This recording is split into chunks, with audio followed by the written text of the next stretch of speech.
Welcome, everybody. Lakers Talk with Gerald, episode 147. All right, we're going to talk about the Lakers' first preseason game on Monday, October 3rd. We play the Sacramento Kings. Everybody, we're back. We get to see our new team. If you guys looked up and just saw the score, you would have saw we lost by 30 points in that game to the Sacramento Kings, and you would have probably thought, like, man, the Lakers are back at what they did last year. But let me break it down. Let me break down what happened. LeBron James did play. Anthony Davis did play. They started the quote-unquote starters of what we think the regular season is going to be, at least so far what Darvin Ham has given us is going to be the starters. That's what he's been using in training camp so far. So everybody in the first quarter, it actually looked pretty good starting out. We looked, it was giving some hope and something to look forward to, and got us excited a little bit, or a lot of bit, because we really didn't have much to look forward to last year because the big three wasn't together very much. They only played 21 games together. So the game started out. Sacramento scored a 3, so we were down 3-0, and then we proceeded to go on a 12-0 run. That looked pretty good. And so Darvin Ham, he said that we're going to use a 4-1 or a 1-4 or out offense, something like that. But basically, like, there's going to be one guy inside the paint. The rest of the 4 guys are going to be outside the 3-point line, just around the perimeter. And then so they're just going to do like a kick in and out game. So it started out, we come down, we got 4 out. We give the ball to Westbrook, top of the key. He drives and scores on a layup. Nice. All right, that's good. We need scoring from Russell Westbrook. Last year, he wasn't as efficient doing that. And, everyone was saying, like, man, we're not giving him enough room to operate. He normally needs room. He's used to, like, everybody being on the outside, and he can just drive one-on-one with somebody and score. So this is kind of giving him what he wants. So early on, he drives and he scores. And so, okay, good. All right, so now it's 2-3. So we come back down. We stopped them on defense. We come back down. Now, they give the ball to Anthony Davis. He ended up kicking it out to the corner for Nunn, who hits a 3 from the corner. So that was nice. All right, now we're up 5-3. And so we get the ball back again. And then Anthony Davis gets the ball in kind of like the post-up corner. He kind of backs up a little bit, turnaround jumper, swoosh. Nice. Okay, so we're looking good. We're up 7-3 now. Man, and then the next we get the ball back again. And then Westbrook gets the ball in the corner. He kind of drives on De'Aaron Fox and scores and one, makes the free throw, 10-3. Looking good. The other team calls a timeout. And then we come back down, and I believe it's Westbrook scores again. Man, it's 12. It is now 12-3. So another team ended up coming back, and they end up scoring and going on a little run themselves.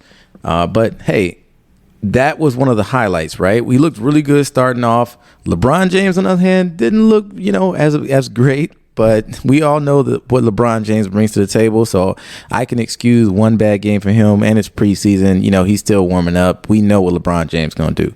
But I'm going to talk about it, though. So let's talk about it. But we'll get into that in a few seconds. But before we get to the individual stats, let's just kind of continue with the game for a little bit. So the starters for the Lakers were Anthony Davis, LeBron James, Damian Jones, Russell Westbrook, and Kendrick Nunn. So that's ended the speculation right there. I was thinking maybe I already knew Anthony Davis, LeBron James. I didn't know if it was going to be Damian Jones or if it was going to be our other center, Thomas Bryant, but it ended up being Jones. And we knew Westbrook was going to start. We just didn't know who the other guard was going to be. So that is Kendrick Nunn. So we'll see if it continues that way. If there's any changes to the starting lineup, that part I'm not sure. I think we're going to try a couple other guys out during this preseason. We got a few other guys, some taller guards. We don't even have Schroeder yet because he's held up in Germany or something with his visa. So I heard he's supposed to come back sometime soon. But at the end of the day, right, everybody, we played good. The first quarter was pretty good. We looked pretty good. The first half, LeBron and everybody only played one half as far as the starters. Anthony Davis and LeBron James, they both only played the first half, 16 minutes each, and they didn't play the second half. And so the second half is where the other team really just began to just go crazy on us, between our bench players and like Kendrick Nunn. And Damian Jones, we had some highlights in the game, but we just didn't play that great against their team. But let's break down the stats real quick. Anthony Davis led all Lakers scores with 11 points. He was 4 out of 9 field goals. He actually made 2 out of 4 of his 3-point shots that he shot. That's great, 50%. Last year, if you guys don't know, he was 16% from 3 last year. So that was horrible. So if he continues to do anything close to that, we're going to be looking good. So he made 1 out of 2 of his free throws. As I mentioned, he had 11 rebounds, 2 assists. He had 1 steal. He didn't have any blocks. But in 60 minutes, that's decent. LeBron James, everybody, did not hit a shot in this game in the first half. He shot 7 shots. He did not make any of them. 2 of those were 3-pointers. He did make 4 out of 5 of his free throws. He had 1 rebounds, 2 assists, and only 4 points overall. Yeah, kind of a stinker of a game for him. Damian Jones played 21 minutes. He only scored 1 point. He had 2 blocks, though, 4 rebounds, 1 assist. Westbrook had 5 points. He only shot 3. He made 2 out of 3. He's the only Laker that actually shot over 50% in this game. So that's very interesting. Out of everybody that played, out of the 13 people that played, he's the only Laker that shot over 50% field goal. So that, I don't know. We're going to see in this second home game how that goes. But then Kendrick Nunn looked pretty good. He had 9 points. He did have 5 turnovers, though. He had 2 rebounds. He was 1 out of 3 from 3-point line, 4 out of 7 field goals. And then of the people off the bench, the people that looked pretty good off the bench, Wenyen Gabriel, he's a forward, about 6'9", kind of a thin guy, but he has lots of energies, lots of bounce. He was like blocking shots, everywhere. I didn't know that guy was much of a blocker or getting up there type of guy, but he had 4 blocks. Was just every time I looked, he was swatting somebody's shot and starting to break or something. And so he had 10 rebounds himself, 4 blocks, 6 points. He was only 3 out of 8 field goals. He didn't make any 3-pointers. He was 0 for 2. And then Cole Swider, our rookie, he's on a 2-way contract. He's about 6'9". He played decent, right? He scored 10 points. He shot 2 out of 4 3-pointers. And if you guys didn't know, during the summer league, he shot over 50% from the field in 3-pointers, and a good number, about 3 shots per game. So that's a good stat right there. If this guy can keep that kind of shooting up, that's going to be like a lifesaver for us, because we really need 3-point shooting. We don't have many people that shoot even close to 40%. Patrick Beverly is the only guy from last year that shot over 37% from 3 last year on our team. So if Cole Swider can continue that type of shooting, he will definitely get some minutes, I believe. Now, he's about 6'9", so we need some guy at that height shooting it that way. The only thing is, I don't know if he's that great of a defender. So that's the problem there with having him on the court. So we're going to have to see if we can somehow work on his defense and get him a little better, sliding his feet. So far, that's the kind of word I've heard, that his defense is kind of shaky. We're going to see. And then Juan Toscano-Anderson, he played 22 minutes, 1 out of 5 field goals. He attempted 3 3-pointers, did not make any, missed both of his free throws. He had 2 points, 3 rebounds, 1 assist, 1 steal. He did have a nice alley-oop dunk, a one-handed catching on a lob from Patrick Beverly that was really nice. Pretty much was the highlight of the game. So that was pretty dope. Thomas Bryant got in, played 19 minutes. He had 5 points, 3 out of 4 free throws. He only made 1 out of 4 field goals. Patrick Beverly, he played 13 minutes. He had 8 points. Most of those came out of free throws. He shot 5 out of 6. He was only 1 out of 5 field goals. So it was a lot of Lakers that really did not shoot very well. Same thing with Reeves, the other second-year guy. He was 1 out of 5 from the field, 5 points.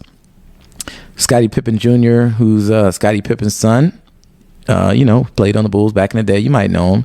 Won some championships with Michael Jordan. So we have his son on our team, Scottie Pippen Jr., who is a guard, about 6'1", 6'2". He didn't get his father's height, but so he's a guard, 6'2". He played 15 minutes. He shot 2 out of 7. No 3-pointers. He was 0 out of 2. So as you see, everybody pretty much shot horribly. And our other rookie, Max Christie, he played 25 minutes. He actually played the most minutes out of everybody on the Lakers. He was 2 out of 8 field goals. He only made 5 points, 0 out of 2 from 3-point land, 1 or 2 free throws. He had 6 rebounds though, 3 assists, 2 turnovers. So that's pretty much everybody that played. We played 13 total players. As I mentioned, LeBron and AD only played the first half. Guys that didn't play, we had 7 guys that didn't play. One of them is Dennis Schroeder, because he's not with the team yet. We're still trying to get him back from Germany, or problems with his visa. We have Troy Brown Jr. Now he supposedly has a sore lower back, so that's why he didn't play. He's a little hurt. Lonnie Walker the fourth, he had a sprained ankle, so he didn't play. I'm curious to see what these guys add to our lineup, because both of these guys are kind of dynamic players. Lonnie Walker is around 6'4". Troy Brown is around 6'6". So I think these guys are going to help us with, they're quick, springy, good guards / small forwards. So I'm just curious to see what they can add to our lineup when they do come back. But of course they didn't play because they were hurt. And then there's Jay Huff, who's a center who played mostly in the G League last year. He looks pretty good. He looked good in the summer league. So I'm curious to see him get some minutes and see what he looks like with this team. He didn't play at all. And then there's these couple guys that we picked up that I don't know if they're going to get a spot, but a guy named Matt Ryan, another guy, Jay McCoy, and then another guy, I think it's Damian Bacon, or Bacon is his last name. So those 3 guys we signed. I think that we might have just signed them for, the preseason and try to see what they look like. I don't know if they're going to stick. They didn't get to play. So I'm guessing those guys are going to get some run time in our final 5 preseason games that we have left. So with that being said, let's talk about the games that's coming up. Let's do a little review on the game that is coming up. It's actually today as I'm recording. Today is Wednesday, October 5th. They're going to be playing in Las Vegas at the T-Mobile Arena. That's going to be 7 p.m. against the Phoenix Suns. So that's going to be interesting. It hasn't been put out who's going to play.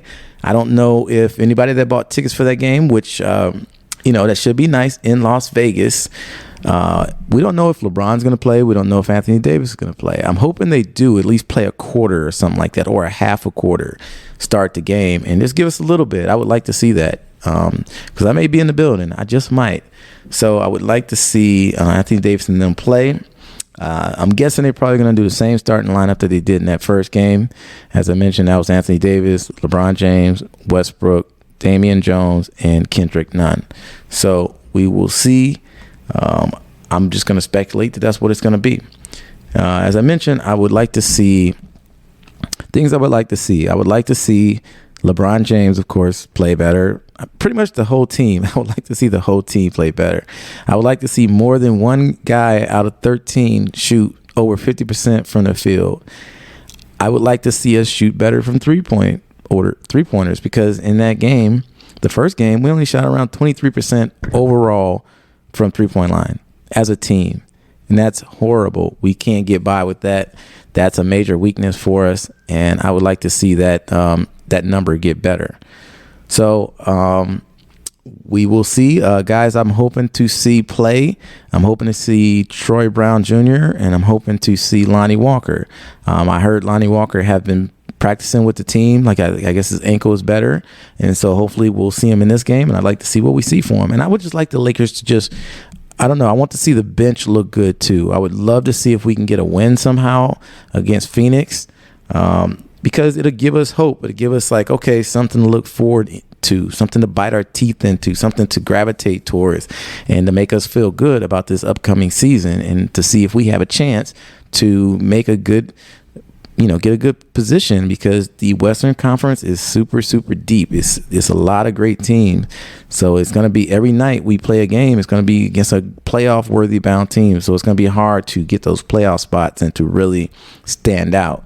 And so all these little things matter, like 3-point shooting, free throws, guys, honed in on their defense and not missing assignments, because, these teams and these games are so good. We could be playing a great game for 3 quarters or almost the whole game. And then if we have 3-4 minutes of just brain farting, then that could lose us the game. That's how talented the NBA is. That's how talented the Western Conference is.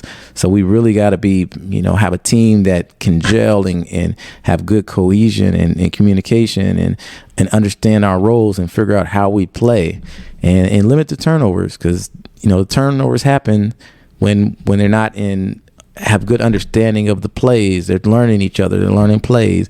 And then they're just not, they're making passes where they think the guy should be here and the guy starts to go a different place. Little things like that will add up quick. And I have an understanding that we do have a lot of new players on this team. So we're going to see if it's going to be a learning curve. All right, everybody, that's going to do it. Definitely subscribe if you're listening on Spotify, iTunes, Apple, wherever you do FM radio, you can find my podcast. Definitely like if you would, and follow, subscribe. If you're watching on YouTube, definitely like or follow or subscribe. I would appreciate that so much. Everybody, you stay good, stay happy, stay classy, San Diego. And we are officially out.